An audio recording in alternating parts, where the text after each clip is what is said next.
think when I look at this fight, there's one thing that no one is talking about when it comes to Jorge Masvidal and Colby Covington, because I think there's an advantage for Jorge that not a lot of people have mentioned, and I think that's his defensive wrestling.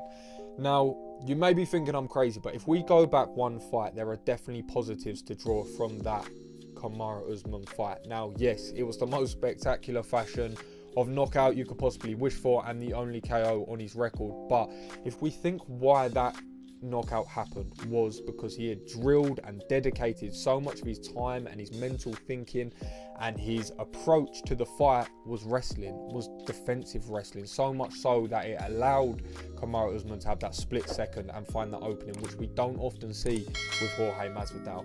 Now, why is that useful? Well, because he's carrying that over a very short amount of time. He took this fight relatively quickly from that last loss. Some people at that sort of stardom and that fan power would take a little bit longer off, but he got back in relatively quickly. So those reflexes and those instincts and all those times that he's had to shrimp away and get up off the ground or fight against the cage or kick off the hips or use something to sweep, and that just grinding relentless motion of wrestling and anti-jiu-jitsu, that is chain wrestling in MMA, and he's been doing that for weeks and weeks and weeks. So that's all there. That's all there. He just needs to top it up, and we know that he has the dynamic striking to go on top of this. He's always adding things to his game. He has to be. It's his 20th year of professional MMA fighting, and he's had nearly 50 fights. So you have to be a lifelong martial artist. You have to keep adapting your game, and that's one thing that I think Masvidal does better than almost anybody, really. If you have a look at his star power as well, you don't typically see people at his level constantly evolve and constantly adapt. So I don't think he gets enough credit for his takedown defense. I don't think he gets enough credit for his scrambling and his anti-jiu-jitsu we saw against Damian Maia. So I don't think it is as much of a deficit as people make out.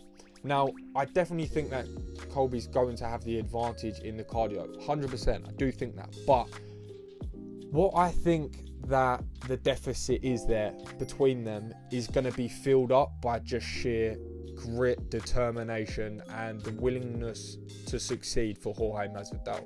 Because we've seen that before, and we've seen that in his whole career, and even where he started, he doesn't give up on himself. And I think that can bridge the gap between Colby's cardio, because like what he said in an interview, and I thought was really interesting, Colby can say this is fake, and some people can say I don't believe that, but he said that he saw Colby quit in training from body shots, but he never quit in wrestling.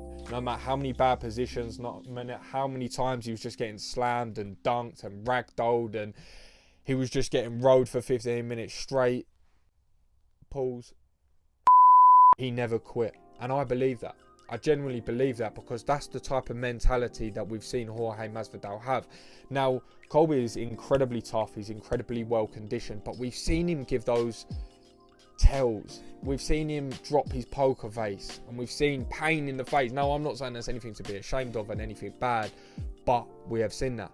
We don't see that so often with Jorge Masvidal, and even that knockout, we didn't see that. He was just cold out. So not only do I feel like he's got that slight big brother advantage, not only do I feel like they know between them who's that big brother.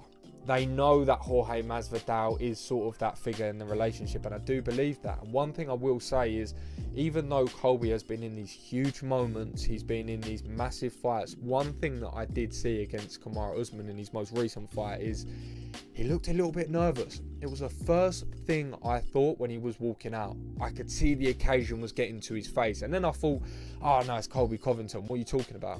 And then I thought about it a little bit deeper.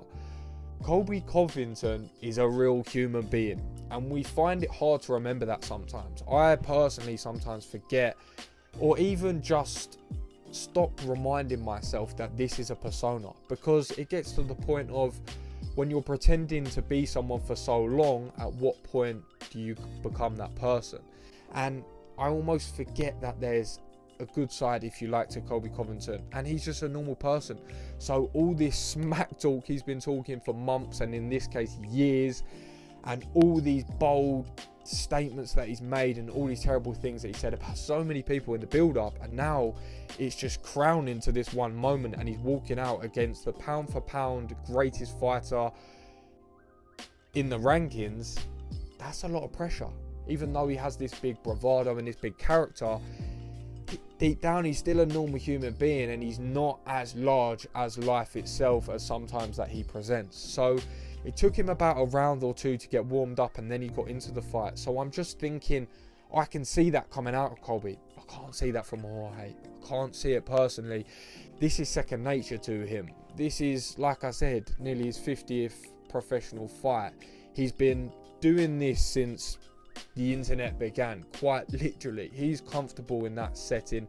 He's done it his whole life, and he's done it at the top level for so long that this will be second nature. When he says he's going to eradicate his thoughts and feelings and it's just strictly business, I believe that. You may call me crazy, but I believe that. So I don't think either one is going to get a crazy advantage for too long. I think it's going to swing. But I do think that Masvidal's got a lot better of a chance than people are making out. And he's an underdog, quite a big underdog, and I'm going to go for him in this one. Now, can I see Colby grinding out 3 rounds and having a close scorecard and taking a lot of damage but giving more? Yeah, I can see that world. I can see it maybe 6 times out of 10, 6.5 times out of 10. But we're talking 10 times out of 10. That other 3.5, that other 4, I think Masvidal does something big. I think he does something special. I think he can produce in those big moments because it's so comfortable and because he's so instinctive. You see people talk about his fight IQ. It is so high, and he is so natural in those environments. And when people talk about fight IQ, it's typically the fighters that fight off instinct. They fight off pure instinct, and that's when you're at your best. So I think he's going to edge it, or not edge it. I think he might knock him out. I think that's a bit of a bold prediction, but I think he can do that in the big moment. So anyway, only time will tell on Saturday, but thank you for the growing engagement and the growing following. Get involved in the comments and hit a subscribe and a like if you enjoyed the video. I'm very active in the community of my YouTube tab, so expect updates every day and daily content as always. I've been Casual's Corner. You've been my audience. Peace.